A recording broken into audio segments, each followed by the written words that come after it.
ఉన్న బంగారాన్ని విడిపించి ఆ రోజు ఆన్లైన్ రేటుకే మేము కొంటాం. Sharma gold company. కడుపు చించుకుంటే పేగలు కాలు మీద పడతాయి.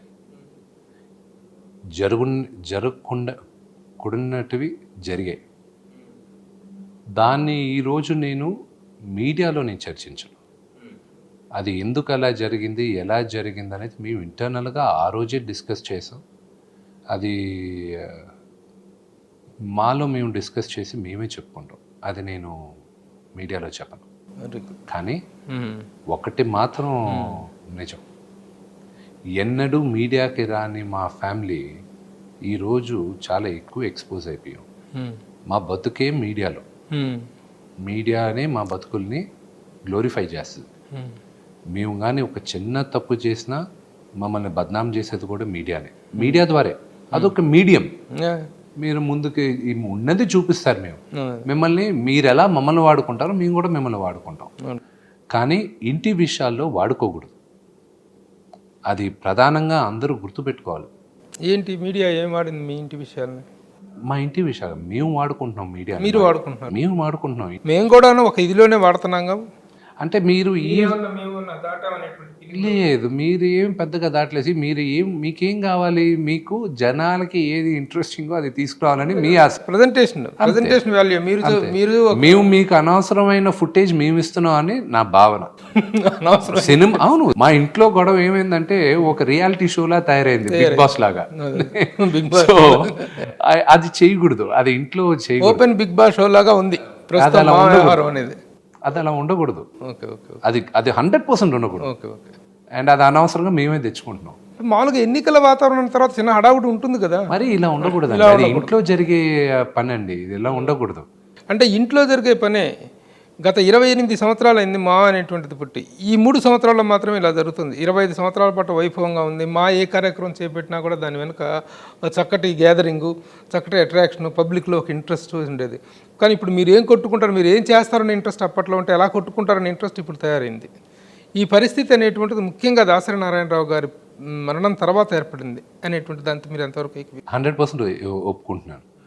ఆయన సిద్ధాంతం ఏంటంటే, ఆయన ఇండస్ట్రీ కోసం బతికాడు, ఆయన పేరు కోసం బతకలేదు.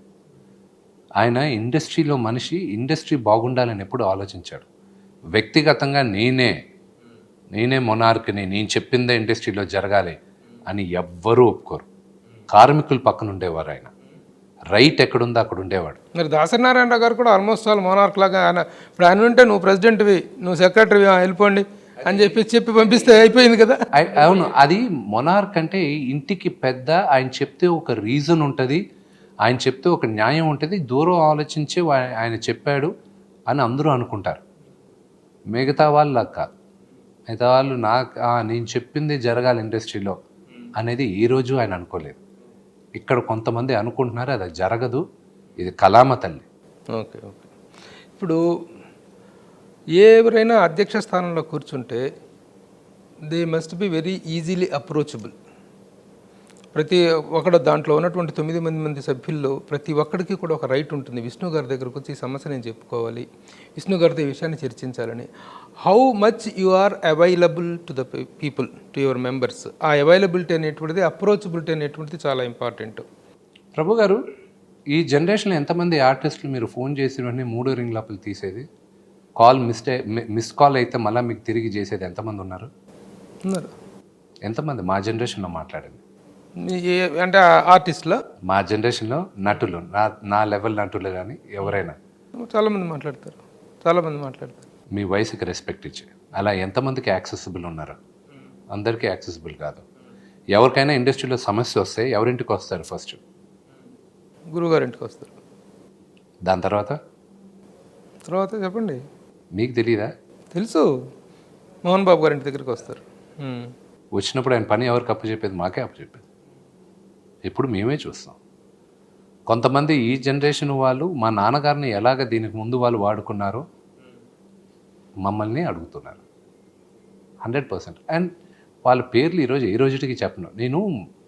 నేను అన్నగా భావిస్తాను నటుడు సునీల్ని. అతను ఒక మాట చెప్పాడు నేను ఇండస్ట్రీకి కొత్తగా వచ్చినప్పుడు. ఆయన వచ్చినప్పుడు ఆయనకేదో ఒక సమస్య జరిగింది. ఎవరో ఒక రాజకీయ నాయకుడి దగ్గర ఏదో ఒక చిన్న సమస్య జరిగితే మేము అప్పుడు పరిచయం లేదు ఆయనకి. ఆయన నాకు ఇలా అయింది, ఏం చేయాలి అది ఇది అంటే ఆయనకు అప్పుడు ఎవరో చెప్పారంట, నువ్వు వెళ్ళి మోహన్ బాబు గారిని కలు, ఆయన పరిష్కరిస్తాడు ఇది. నాకు పరిచయం లేదు కదండి అని. నువ్వు ఇండస్ట్రీ వాడివే కదా, నటుడివే కదా, ఆయన దగ్గరికి వెళ్ళు, ఎవరైనా ఇంటికి వెళ్ళి మాట్లాడచ్చు అనేది ఉంది. ఇప్పుడు ఎన్నిసార్లు ఎలక్షన్స్ జరిగినా, జరిగినా ఓటింగ్ పర్సంటేజ్ అనేటువంటిది పెరగట్లేదు. ముఖ్యంగా మీలాంటి యంగ్ స్టార్స్ చాలామంది ముందుకు వచ్చి ఓటు వేయటం లేదు. అవసరం తెలియలేదు కాబట్టి, ఇంతకుముందు ఇంత అవసరం అనిపించలేదు అంత కాబట్టి, మూమెంట్ రాలేదు కాబట్టి. ఏది ఎలక్షన్స్ కూడా ఓన్లీ లాస్ట్ 2 terms 3 terms కానీ కదా జరుగుతుంది. అంత మోస్ట్ ఆఫ్ ద టైమ్స్ ఇనానిమసే జరిగినాయి. ఎలక్షన్స్ కాదు, యుద్ధం జరుగుతుంది ఇప్పుడు. ఈ ఓటింగ్ పర్సంటేజ్ పెంచడానికి ఇప్పుడు ఏమైనా చేస్తారా? యంగ్ స్టార్స్ చాలామంది రావట్లేదు, వస్తారా? నేను 900 మంది అనుకుందాం, 914 మంది, 900 మంది ఉడికే సంఖ్య బాగుంది కాబట్టి మాట్లాడదాం. ఈ 900 మందిలో కనీసం నా ఉద్దేశం 80% 90% ఓటింగ్కి వస్తారని నాకు నమ్మకం ఉంది ఈసారి. ఓకే, ఒక 10% తీసేసేయండి, ఎందుకంటే వాళ్ళందరూ విదేశాల్లో ఉండడాలు, వేరే రాష్ట్రాల్లో మేము అందరితో మాట్లాడినప్పుడు మా మెయిన్ వృత్తి యాక్టింగ్. సో ఆ పని పైన ఒక 10 to 15% అని తీసుకోండి. ఒక 100-150 మంది దాకా మేము మాట్లాడిన వాళ్ళు వేరే విదేశాల్లో ఉన్నారు, కొంతమంది వేరే రాష్ట్రాల్లో ఉన్నారు షూటింగ్ల పైన. ఇప్పుడు కొంతమంది వస్తున్నారు. ఇప్పుడు నా అత్యంత ఆత్మీయుడు ఒక నటుడు ఉన్నాడు, అతను దుబాయ్లో షూటింగ్ చేస్తున్నాడు. I'm coming for you man అన్నాడు. ఆ మాట చాలు. సో అతను సొంత డబ్బుతో అతను షూటింగ్ ఒక రోజు వేరే షెడ్యూల్ మార్చుకొని వస్తున్నాడు అతను. అలా వచ్చేవాళ్ళు ఉన్నారు. సరే, ఒక యుద్ధ వాతావరణాన్ని తలపించేలాగా జరుగుతుంటే, ఒక జనరల్ ఎలక్షన్స్ తలపించేలాగా జరుగుతున్నటువంటి ఈ ఎన్నికల్లో, ఆ ఎన్నికల్లో జరిగినట్టుగానే తైలాల పంపకాలు, ఆ ఎన్నికల్లో జరిగినట్టుగానే పార్టీలు, మందు పార్టీలు, ఇవి అన్నీ జరుగుతున్నాయి అనేటువంటి ఒక ప్రచారం జరుగుతుంది. ఇది ఎంతవరకు నిజం? అది అదంతా బ్లడీ రూమర్ అండి. అది ఎండడానికి బాగుండదు కదా అని చెప్పుకుంటున్నారు, కానీ ప్రాక్టికాలిటీ మందు పార్టీలు ఇవన్నీ నేను తాగను. సో నాకు ఎవరైనా వచ్చి నాతో కూర్చుని నాకు గ్యారంటీ నా ఇంట్లో డ్రింక్స్ ఉన్నాయి. నేను తాగను, కానీ మా ఇంట్లో డ్రింక్స్ ఉన్నాయి. మా ఇంటికి ఎవరైనా వస్తే వాళ్ళకి డ్రింక్ పోయడానికి. ప్రతి ఇండస్ట్రీలో తాగనని మాత్రాన గొప్పోడేం కాదు, చెడ్డోళ్ళు ఏం కాదు. అది ఎవరెవరికి ఒక్కొక్క టేస్ట్ ఉంటుంది. Everybody will have their evening SIP. నాకేమో విపరీతంగా చాక్లెట్లు, బిస్కెట్లు అంటే ఇష్టం. అవి ఎక్కువ తింటే అది మంచిది కాదు, ఎక్కువ తాగినా ఎవరికి మంచిది కాదు. సో ఏది ఎక్కువ చేసినా అది మంచిది కాదు. సో ఈ మందు పార్టీలు ఏవో పంచిపెడుతున్నారు అనేది సిల్లి. ఒక ఫ్యామిలీలో అదంతా జరిగేది కాదు. మీతో పాటే ప్యానెల్లో మీ ప్యానెల్కి అవతల అపోజిట్ ప్యానెల్కి కాకుండా మధ్యలో ఒక వ్యక్తి పోటీ చేస్తున్నాడు, ఒక ఆసక్తికరమైన వ్యక్తి, జనరల్ సెక్రటరీ పోస్ట్కి. బండ్ల గణేష్ అనేటువంటి వ్యక్తి. ఆ బండ్ల గణేష్ అనే వ్యక్తే చేసినటువంటి కామెంట్, మందు పార్టీలు ఇస్తున్నారు, తాయిలాలు పెడుతున్నారు, అవి చేస్తామంటారు, ఇవి చేస్తామంటున్నారు, వాగ్దానాలు చేస్తున్నారు, హైదరాబాద్కు సముద్రాన్ని తెస్తామంటున్నారు, ఇలాంటి ప్రామిసులన్నీ చేస్తున్నారు, ఎవరి మాటలో నమ్మద్దు, నా మాటలే నమ్మండి అని చెప్తున్నాడు అతను. దీంట్లో అదెంతవరకు మీరు ఏకీపిస్తారు? బండ్ల గణేష్ గారంటే ఇండస్ట్రీలో 900 మందికి ఆయన అంటే ఇష్టం. ఆయన్ని ఎవ్వరు అతని ఇష్టం లేదు అని చెప్పేవాడు ఎవడో ఉండడు. అందరికైనా మాట్లాడతారు, మాట్లాడే స్వేచ్ఛ ఆయనకుంది, ఆయన మాట్లాడచ్చు. ఆయన మాట్లాడిన దాంట్లో ఎంతవరకు నిజం ఉందో తర్వాత ఆలోచిద్దాం. అయితే నిజంగా కూడా ఈ ప్రలోభాల కార్యక్రమం అనేటువంటిది జరుగుతుందనేటువంటి దాన్ని మీ అవతల వైపు జరుగుతుందా, పోనీ మీరు చేయటం లేదు, అవతల వైపు జరుగుతుందనేటువంటిది ఏమన్నా ఉంది? ఉండదండి.